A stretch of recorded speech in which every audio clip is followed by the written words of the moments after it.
Bismillahirrahmanirrahim. Assalamualaikum warahmatullahi wabarakatuh. Waalaikumsalam.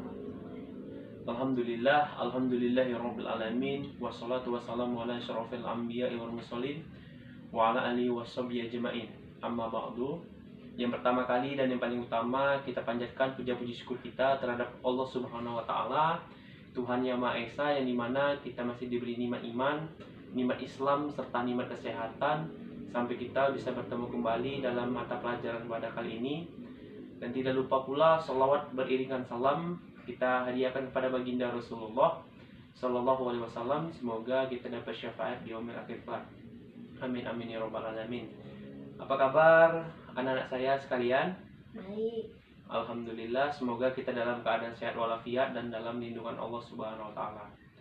Baiklah, sebelum kita mulai pelajaran kita pada hari ini, marilah kita berdoa. Berdoa akan dipimpin oleh ketua kelas. Kepada ketua kelas dipersilahkan.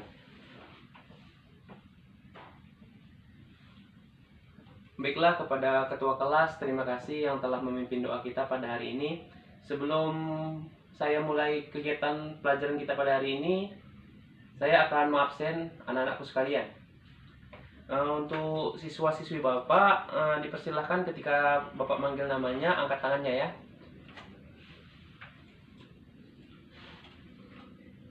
Angga hadir, Fahrul hadir, Faiz Hadir, Pak. hadir, Anissa hadir, Resti hadir.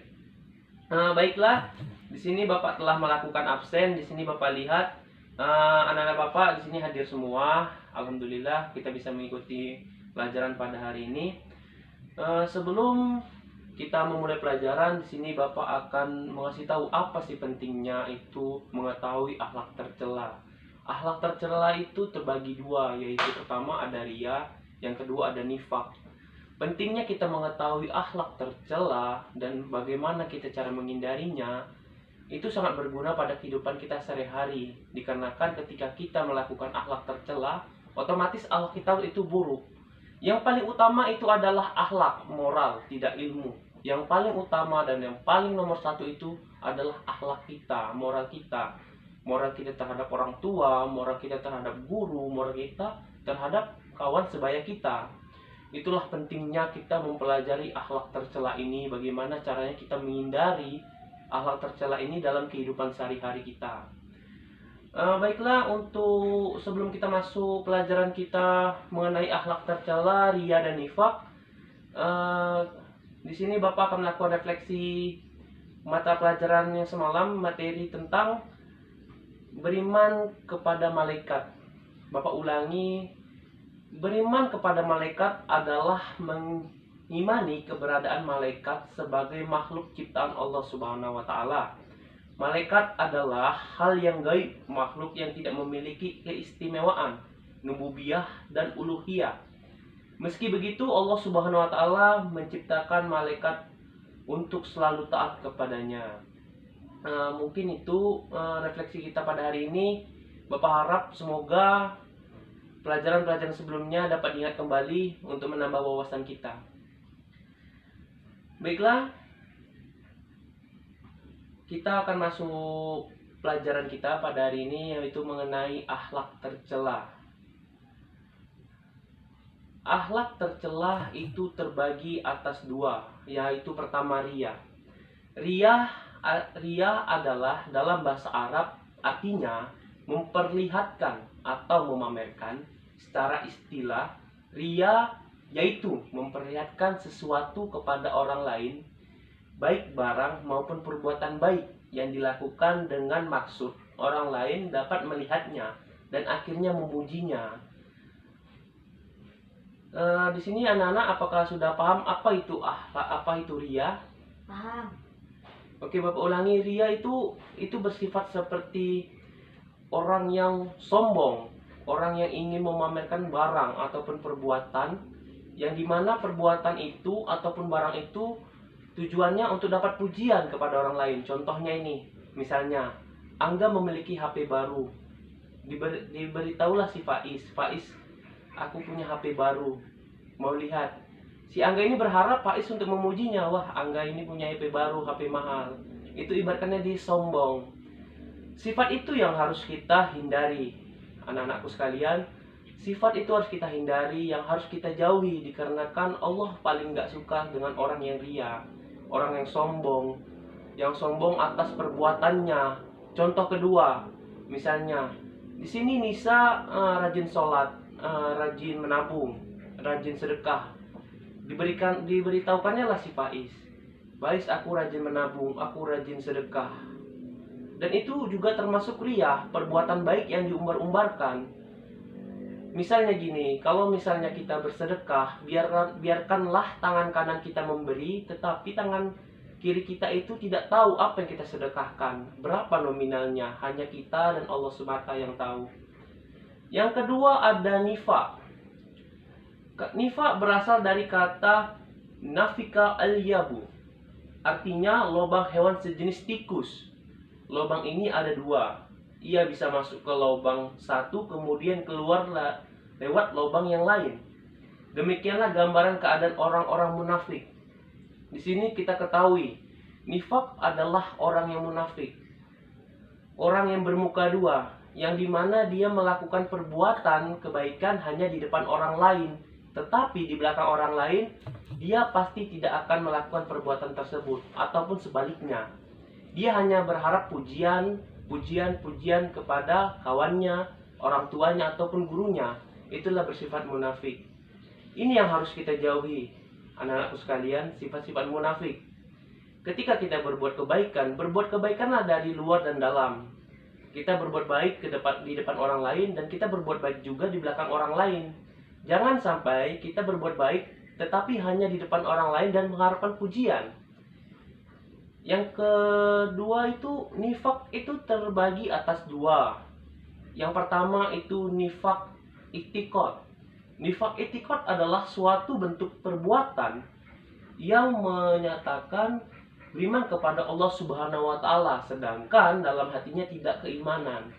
Itu maksudnya gimana, Pak? Kenapa dia bilang dia beriman tetapi dia tidak beriman? Ini contohnya ini contoh ya, hanya contoh si Polan dia mengaku dia beriman kepada Allah Subhanahu wa Ta'ala, tetapi dia itu tidak menjalankan sholat, dia itu tidak menjalankan zakat, dia itu tidak memberi sedekah, dia itu tidak memberikan akhlak yang baik, melainkan dia akhlak tercela, tetapi dia mengakui bahwasanya dia beriman kepada Allah Subhanahu wa Ta'ala. Na'udzubillah min zalik. Kepada anak-anakku, dihindarilah sikap-sikap tersebut seperti itu. Janganlah kita mengharap pujian, kita mengharap apresiasi kepada orang lain dengan emeng-emeng kita itu berbuat baik di depannya, tapi di belakangnya kita sebaliknya. Yang kedua itu ada nifaq amali. Nifaq amali adalah kemunafikan berupa pengingkaran atas kebenaran dalam bentuk perbuatan. Jadi ini nifaq amali ini dia berjanji tapi mengingkari. Ini juga yang harus kita hindari. Kita sudah berjanji, janji itu adalah hutang. Jadi ketika kita berjanji, kita harus menepatinya dan jangan ada kebohongan. Nifaq amali terbagi atas 5 ciri-cirinya. Yang pertama, tidak mampu menegakkan sholat kecuali dengan malas-malasan. Ia merasa ragu terhadap balasan Allah di akhirat. Naudzubillah, ini yang tidak percaya sama kebesaran Allah Subhanahu wa Ta'ala. Dia tidak mau menegakkan sholat, dia tidak percaya kebesaran Allah Subhanahu wa Ta'ala, dia tidak tahu dan dia tidak percaya Allah itu bisa membantunya di akhirat nanti. Ini yang harus kita tanamkan dalam hati kita. Jauhi sikap ini, jauhilah sikap nifaq amali ini. Yang kedua, hanya berpikir jangka pendek, yaitu kekayaan duniawi semata. Dan ini yang sering terjadi. Kita terlalu memikirkan kekayaan dunia, kita lupa akan akhirat. Kalaulah kita menjadi siswa, kita pikirlah kedua-keduanya. 50% kita ke akhirat, 50% kita ke dunia. Insya Allah untuk kehidupan kita berjalan dengan baik dan berkah oleh Allah Subhanahu wa Ta'ala. Jangan begitu sebaliknya, kita lebih mementingkan akhirat tapi kita lupa dunia. Ataupun kita lebih mementingkan dunia tetapi kita lupakan akhirat. Harus kita seimbangi untuk kedua tersebut. Yang ketiga itu terbiasa dengan kebohongan, ingkar janji, dan khianat. Kita sebagai siswa-siswi harus menjauhi sikap kebohongan. Mau itu bohongnya hanya ke hal kecil, mau itu bohongnya hanya hal besar. Contohnya ini, Bapak nanya Faiz, apakah kamu sholat tadi subuh? Dia mengatakan sholat, tetapi dia mengatakan tidak sholat. Itu sudah bohong. Janganlah kita berbohong kepada orang tua, guru, ataupun kawan sebaya kita. Ingkar janji. Contohnya nih, Faiz sudah berjanji kepada Bapak mengumpulkan tugasnya pada pukul 7 pagi, tetapi Faiz mengumpulkannya pada pukul 8. Di situ Faiz sudah ingkar janji kepada Bapak dikarenakan janji Faiz itu jam 7, tetapi mengumpulkannya jam 8. Yang ketiga itu ada khianat. Janganlah kita mengkhianati. Dan yang keempat itu ada tidak mampu beramamah nafi munkar. Itu harus dihindari. Yang kelima, sering kali dalam pembicaraan yang menyindir dengan menyakiti hati. Ini juga harus kita hindari sebagai manusia. Kita tahu mulutmu adalah harimaumu. Perjagalah lisanmu, jangan sampai menyakiti hati orang lain. Mungkin orang lain itu mudah memaafkan kita, tetapi orang lain itu pasti ingat apa yang membuat mereka sakit hati dalam omongan kita. Tetap jaga lisan kita, tetaplah kita gunakan mulut ini untuk berbuat baik, untuk mengatakan hal-hal baik, jangan hal-hal buruk, hal-hal yang menyakiti hati orang lain kita keluarkan dalam mulut kita. Jadi untuk anak-anak Bapak, haruslah kita hindari sikap tercelah ini. Mungkin itu saja. Apakah di sini ada yang mau bertanya? Saya Pak, Kepada Pak Is dipersilahkan. bagaimana cara menghindari sikap ria? Baik, terima kasih kepada Pak Is yang bertanya bagaimana kita menghindari sikap ria. Yang paling pertama dan yang paling utama untuk menghindari sikap ria adalah mendekatkan diri kepada Allah Subhanahu wa taala. Ketika kita mendekatkan diri kita kepada Allah Subhanahu wa taala dan menjaga lisan kita, menjaga perbuatan kita, insya Allah kita akan jauh dari kata ria. Dan tetaplah kita bersyukur. Ketika kita bersyukur, kita merasa cukup, otomatis kita tidak akan memamerkan apapun. Karena apa? Kita sudah bersyukur, kita sudah merasa cukup atas hal itu. Mungkin itu saja jawaban dari Bapak. Untuk refleksi pembelajaran yang telah dilaksanakan, Bapak harap kepada anak-anak Bapak sekalian, jauhilah sikap ria, jauhilah sikap nifak. Perbuatkanlah akhlak-akhlak terpuji dalam kehidupan sehari-hari kita. Dikarenakan ketika kita memperlakukan akhlak terpuji dan menjauhkan akhlak tercela, insya Allah kehidupan kita pasti akan berkah. Mungkin itu saja yang bisa Bapak sampaikan untuk materi akhlak tercela, yaitu ria dan nifak. Lebih dan kurang Bapak mohon maaf. Kepada Allah Bapak mohon ampun. Sebelum kita mengakhiri mata pelajaran kita pada hari ini, marilah kita berdoa bersama-sama. Berdoa dimulai.